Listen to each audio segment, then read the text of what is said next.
starting with Yes. Batman: The Long Halloween Part One. Yes. Because I came prepared because Oh I have this shit! little beauty. Nice, Yeah, the noir version of the Long Halloween. Jeff Loeb, Tim Sale. Oh, beautiful book. nice. Beautiful book. So I'll start Yeah. because mine is not as positive. Um, I What? I didn't love the movie because I thought it was the music was like dead. There was literally no score for any scene going on except a few Mm, scenes, and then it was too slow in the beginning. It was just you know the animation also sucked. But near the end, mm. I don't know if this is considered spoilers because the story is out for decades now. But Right. I started liking it after Joker came in. He Mm, probably, elevated the movie a lot for me and made it interesting. I especially loved it because it was Troy Baker, and I just love his Mark Hamill impression as Joker. mm. He does it amazingly. So, I loved that, and I wasn't a fan of Batman's voice actor as well. Jensen Ackles did it, Mm, and I just didn't like that as well. Um, but yeah, the story was kind of intriguing. mm, Although I don't think this would work in live action. See, I think I was watching it like a 2021 animated cinematic movie, but it didn't feel as much of that to me. It kind of just felt like mm, scenes put together and just unfinished.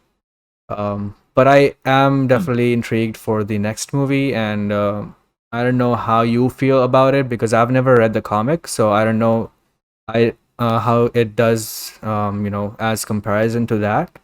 But Mm. as a totally new introduction, I was like kind of underwhelmed based on what I saw. But I'm waiting to see Okay. what the second part does. So there's that. Yeah, I think there's some of your concerns that I definitely share. Like as far as the voice acting, I think Jensen Ackles' performance was hit and miss for me. There were some moments where it worked really well, where he felt very Yeah, natural, and I felt like it was more him. And there's parts where I felt like he was trying to impersonate other Batman voice actors in the yeah, past. He was trying to sound like them to a certain extent, and it just came off as kind of fake a little bit. Just here and there. It was mostly in the later parts of the movies where it felt a little bit more fake, a little bit more forced. Although I do love Josh Duhamel as Harvey Dent. I yes, feel like Josh Duhamel did a I great agree. job. I love his voice so much. And then Naya Rivera, the great, late great Naya Rivera, who unfortunately passed away last year, I believe, tragically. But she did great as Catwoman, Yeah, honestly. And I've shared your concerns about the DC animation as of late. Like Man of Tomorrow, I hate the animation style. Just Society, I feel like was a little bit better, yes, and they kind of keep in a similar trend with this movie. But I will say that, and I'm a very like visual centered person as a striving artist yeah, myself.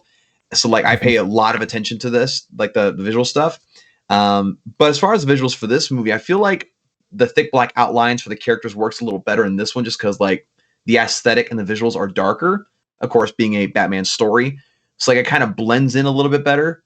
So I think the animation of this one compared to previous entries in the newer DC animated universe was a little bit better and a little bit easier to watch, especially with the fact that they made the background stuff a little bit more, what's it called? It had a little bit more texture compared to the flat yeah, characters.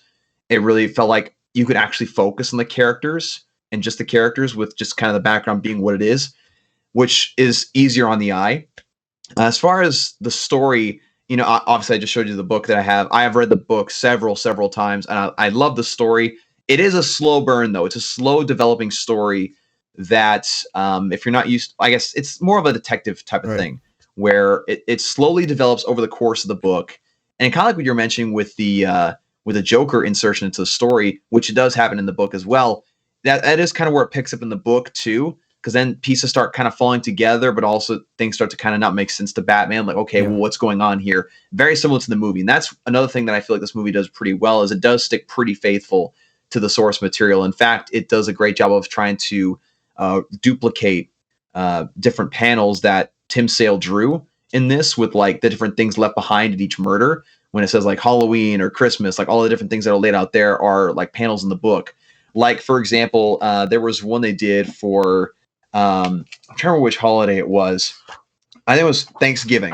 Thanksgiving was the one where I believe they replicated it almost perfectly, if I can even find the panel in which they do that. But I think they did a really, really good job with not trying to duplicate Tim Sale's style just because it's so distinct, but they took inspiration and did their own thing with it. Like, oh, for example, there's a gang that's killed in the movie, and you see right here is a very similar shot. So did a good job of replicating certain panels that, I mean, I'm always down for that. I love when directors visually duplicate things that work in a graphic novel because it works for a reason. So as far as the animated movie is concerned, I feel like it's a good start. I feel like they did a good job or made a good decision by splitting into two parts, much like the Dark Knight Returns animated movie, because that's how you do a graphic novel. Because there's so much stuff, so much depth, and so much story to explore in a graphic novel. You can't cram that in an hour and a half. And I love the fact that they split this up. Awesome. I just wish that the animation was similar to the poster here. Because this looks pretty high quality, but yeah, they never do though. They never have it the same as the poster, which is unfortunate. I do personally wish they would have kind of used, or with this new DC animated universe, I wish they would have kind of stuck with the older style, like in Justice League Dark Apocalypse War, just because that works very well for me. As long as you avoid making Superman look like he did in Flashpoint. If you avoid that, then I'm good. That's correct. I agree with you. I love the I think that's the New 52 style, right? Yeah. I like that one. Yeah, I love New 52 art. I feel like it's very underrated. But yeah. Yeah, so I watched this movie just the day after it came out, and I'm a big comic book reader, as I said. And look, I enjoyed it, and I thought it was a very slow burn. And I like slow burns. You know, I didn't mind that too much. You know, it's an animated movie. I was patient with it. I was waiting for the mystery to unravel. I liked that it had a mystery. We got to see Batman kind of be a detective. And I thought for what it gave us, it was pretty good. You know, the animation style, I didn't have any problems with it. Superman Man Tomorrow, which you referenced, that did take me over at times. I didn't really like that style, but here I thought it was a little bit better. So basically what's happening in this movie is Batman is investigating a murder spree that only takes place on holidays. So Halloween, that's why they call it the Lawn Halloween, because the first one takes place on Halloween, next one Thanksgiving, Christmas, New Year's, so on. And all the murders are centered around the Falcone family. I love that part. So it's because I love when Gotham includes Falcone and Moroni. Yes. Yeah. And that kind of gives a grounded feel to it. And it kind of reminded me a bit maybe of a Scorsese movie with the mob family, the mob or something like that. Maybe The Godfather, if you want to reference that. That was kind of cool. And I did like it. And I thought that Jensen Ackles as Batman, I think his Batman voice was pretty good. But, he doesn't have a voice where it would stand out. You know, I think Troy Baker's one, it stands out for the Joker. But it sounds a lot like Mark Hamill as well. I wish they would have switched Josh Duhamel and Jensen Ackles characters. I wish they would have made Josh Duhamel Batman. That's what I thought when I read the cast. I thought he was playing Batman. That's actually not a bad idea.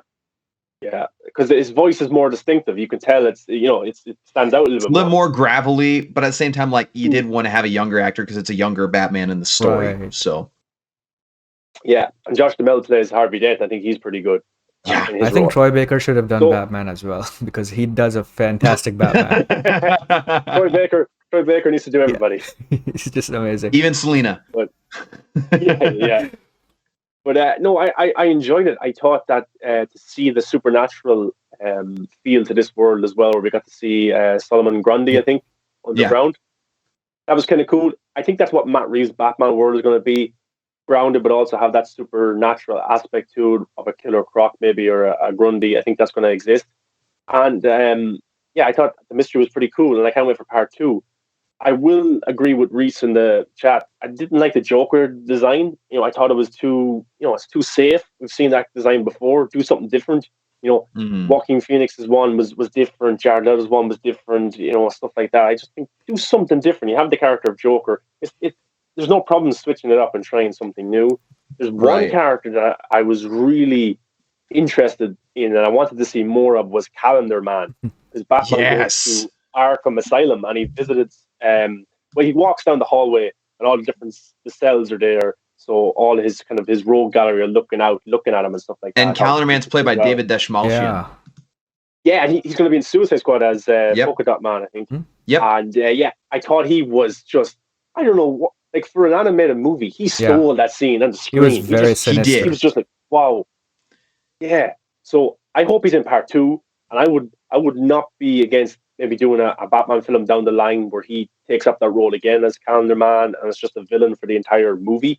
Because I think he's just brilliant, guys. I thought he was a standout. Yeah. Did you guys feel that in that? I did. 100% agreed. I feel like he was a standout in the movie. And good news for you guys. Nice. He is someone who Batman goes to a couple of times in the story. So he should be in the second part. I absolutely loved his performance. When I watched that scene, I was like, I like this. I like this a lot. He stole the show. Yeah, because usually when you portray Calendar Man, it's kind of ridiculous. And when you even think about him, it's kind of ridiculous. But he definitely did, create something really unique there. Yeah, he really did. And it was like almost like Silence of the Lambs meets Gotham. Yes. Which I just love that. That's a good description. But like for someone who's a huge Joker fan, I think Calendar Man was maybe the standout villain in this movie, even though he was only in it for a tiny bit. And I love Joker, and I thought he was pretty cool, but it felt like Joker was kind of shoehorned in there. And I felt that maybe there's a sequence, I won't spoil it, but Joker's in a plane. I thought that was a little bit, took me out of the movie a little bit. See, stuff like that I was like, why do we have that? But and that's the thing when I read the book too, because that's also in the book. That's that whole what I thing's in the book. But even in the book, it almost feels a little shoehorned in, which is odd. I guess it makes sense that they portrayed it accurately. It kind of had the similar feeling to it. And about the Joker design, I absolutely agree. I feel like they were too safe because the Joker design in the book, he's like mega creepy. Like I'll try to pull up another shot of him when he's in the plane. Like he's just straight up, just creepy as all hell. If I can find a good solid picture for you guys, Killing Joke. Here's more so. So like this panel right here. Like see how big and like pointy his nose is. And, like, I love that kind of Joker, and I wish that one day somehow you do CGI or you do prosthetics, whatever. Just give me that once in live action. I'm just dying to see that in live action once. Yeah, and so I wish they would have gone more in that direction with this animated movie. That's one complaint about Joker. I love. Was it Baker? That's the voice actor, right? He did a great job. In fact, there was multiple times where I went to make sure that Mark Hamill wasn't in the cast. He does a pretty I'm pretty sure he's not in this. Because, he replicates it very well. He gets asked about doing it at every single Comic-Con. Yeah. Well, I'm sure. I mean, if you have that voice talent, you're not going to not be asked to do that. Yeah, he's probably going to be the next when Mark Hamill. I don't think he's doing the voice anymore recently, but I think Troy Baker will be the next kind of iconic voice. Yeah, he's already doing a lot of, even video game characters, and then he did. I think he was the Batman for the Telltale Batman games. Those were amazing as well. Like he was amazing as Batman in that. So that's the reason I wanted him to, play Batman as well.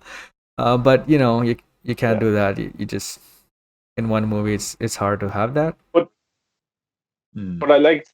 There's lots of twists in this film as well. Yes. Yeah. And there is a part 2. It's coming out in July 27th. So we just have over a month to wait for that, or just a month. Perfect. And so looking forward to checking out part 2. If it's as intriguing and mysterious as this one, then I'll be happy enough. And I think all the performances and the portrayals were pretty good. So it's an interesting, different take on Batman that I've never seen before because I never read it in comics. So for me, it was refreshing, and I really, really enjoyed it. And another thing I really liked about this adaptation is that Gilda, Harvey Dent's wife, she's a big player in the book, but they focus more on her in this part 1. Something going on with her. Oh yeah, there is. Yeah, don't worry, there definitely is. But like they focus more on her to set her up more because in the book she's shown a couple times, and it builds her up to something later on in the story, but I feel like they did a great job of just showing more of her state of mind than the book does. Nice. If that makes sense. Yeah. Okay, I'm intrigued. Then I guess there's a big payoff in the second movie. There should be, unless they pull a Batman Hush, then no. I haven't seen that one. If you've read the book or have heard the story of the book, it's kind of a miss. You don't have to watch that just because they totally butcher the ending, and it makes me so mad. Because Hush is another one of my favorites that I read all the time, and they just completely did a 180 of what the character at the end was supposed to be, and it's just like, why? So that was another reason why I was anxious about this one, because the last Batman adaptation they did from a graphic novel, the ending didn't turn out so well. So I was pleasantly surprised to find this part one was as accurate and as faithful as it was. That's good. That's good. I'm glad that it was working enough for you, because nothing worse than. I'm glad you're happy. I'm glad you enjoyed it. Yeah. It should have had Tommy Lee Jones as Laurie.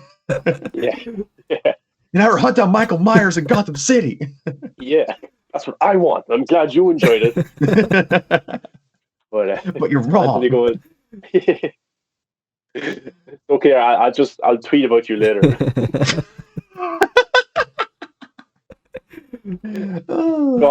God, I hate this guy. Just a picture of your profile. Start a fake Twitter feud. It's like, oh man, this freaking Viking guy. Who does he think he is? And then the burner account would be not nerdy in many ways. Or the foul-mouthed nerdy and just cusses all the time. Yeah. Then you could definitely play Two-Face. Yeah. But Anthony goes, I haven't seen Batman Long Halloween. I'm going to wait for part 1 and part 2 to come out on HBO Max. Not a bad idea. You could sit down and watch maybe it'll probably be 3 hours, 3-hour movie, all 2 parts. That's not a bad idea. And I don't know about this one here, but Bruce Campbell and Roger Craig Smith are my favorite Batman, and is up there with Kevin Conroy and Ben Affleck. I don't know those guys. Bruce Campbell is a good one. Is it Bruce Campbell that's in Spider-Man movies? Oh. I'm trying to think. Hold on. Animated. Did he do? Was he in Gotham by Gaslight or something? No, that was, I think, Jason O'Mara. Oh gosh, Jason O'Mara. Yeah, Jason O'Mara was great. Yeah, I like him. He's good. He was in Agents of S.H.I.E.L.D. for a bit. Let's see, what has he done? I'm trying to think. I'm just not familiar with those two actors. Because Bruce Campbell, he's the guy from The Evil Dead. Yeah, Spider-Man, Evil Dead. I didn't know he did Batman though. Does he? I'm trying to figure out. Does he do Batman? Maybe in Arkham. Hold on. I'm looking. No, not in Arkham, because Arkham was Kevin Conroy. Maybe someone in the chat. No, I just never heard of him do. I'm not seeing anything. He probably did. I'm just not seeing it here. Yeah, me neither. Yeah. But Anthony anyway. says, I love Calendar Man portrayal in Batman Arkham City when you have to meet him on every holiday. Yeah, Dawson, you played the games. What do you think of that? Yeah, basically, you just have to cheat and change your calendar in your Xbox and go back in and get it done in like an hour. Because otherwise, you're just playing the game 24/7, like trying to get on the right day, and that achievement's very meticulous. Yeah, it was kind of a pain. Like, Halloween's next, so I really have to wait 3 months. I was so happy when I found a YouTube video tell me, like, you can work your way around this very quickly. I was like, thank you. But so a review for Halloween, the Long Halloween Batman Part 1. So I'm looking forward to Part 2. Comes out July 27th.